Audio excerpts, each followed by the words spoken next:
আসসালামু আলাইকুম সবাইকে। আশা করি সবাই ভালো আছে। তো আমি যাচ্ছিলাম এই রাস্তা দিয়ে, যাওয়ার সময় হঠাৎ করে রাস্তার পাশে দেখি একটা ফুলের বাগান। এটা নার্সারি না, এটা বাগান। তো নামে কিছুক্ষণ হাঁটলাম, মনটা অনেক খারাপ ছিল, মনটা ভালো হয়ে গেল। এত ফুল জীবনে প্রথম দেখছি আমি এখানে। তো আমার পিছনে যে ক্ষেতটা দেখতে পাচ্ছেন, এটা হচ্ছে গাঁদা ফুলের, রজনীগন্ধা আছে, আরো অন্যান্য ফুল আছে আমি যেগুলোর নাম জানি না। এই যে ক্ষেতটা দেখতে পাচ্ছি, এটা হচ্ছে গাঁদা ফুলের। তার পাশে এই ফুলটার নাম আমার ঠিক মনে নাই এখন। এবং আরো যদি এদিকে যাই আমরা, এদিকে দেখতে পাচ্ছি এখানে গাঁদা ফুলের আর একটা ক্ষেত।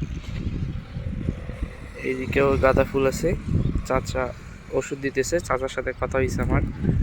এদিকে পিছনের যে ক্ষেতটা, এটা হচ্ছে গোলাপ। এবং ওই সামনের দিকে যে ক্ষেতগুলো, ওখানে গোলাপ আছে, রজনীগন্ধা আছে। এবং রাস্তার অপোজিটেও রজনীগন্ধা চাষ করা হয়েছিল। চাচার সাথে কথা বললাম, কথা বলে যেটা জানলাম, এখানে বেশ কিছু প্রকার ফুল আছে।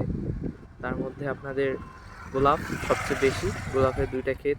গাঁদা ফুল তো সস্তা ফুল, ওটাও আছে প্রচুর পরিমাণে। রজনীগন্ধাটা তুলে ফেলছে, আরও কিছু ক্ষেতে আছে। তো বললাম যে কেমন কি বিক্রি করেন না করেন। বললো গোলাপ পাইকারি বিক্রি করে, খুচরা বিক্রি করে, সব ফুলই। গোলাপের দাম জিজ্ঞেস করলাম, বর্তমানে একটা গোলাপ বাজারে কিনতে গেলে 30 টাকার মতো। চাচা বললো যে আমরা এখানে 10 টাকা করে বিক্রি করি। পাইকারি নিলে, তিনি খুচরা দাম বললো, পাইকারি নিলে দেখা যাবে আরও কম পড়বে, 8 টাকা 9 টাকা করে পড়তে পারে। রজনীগন্ধার স্টিকের কথা জিজ্ঞেস করলাম, তো ওটাও বললো যে হ্যাঁ, এটা 8 টাকা করে বর্তমানে। আসলে বাজারে যেরকম দাম বাড়া কমা করে, এখানেও একইটাই দাম বাড়া কমা করে। চুল বাতাসে উঠতেছে আমার। এখন বাজারে 30 টাকা হলে এখানে হচ্ছে 10 টাকা। এখন বাজারে যখন 20 টাকা হবে, এখানে অবশ্যই 5 টাকার মতো হয়ে যাবে। আবার বাজারে 50 হলে দেখা যাবে এখানে 15 টাকার মতো। তো ভালো লাগলো জায়গাটা। আপনারা যদি এরকম জায়গায় আসতে চান, তাহলে কমেন্ট করেন, আমি কমেন্টে আপনাদের রিপ্লাই দিয়ে দিব লোকেশনটা। আর খুব ভালো লাগলো, মনটা একদম ভালো হয়ে গেল। ধন্যবাদ সবাইকে।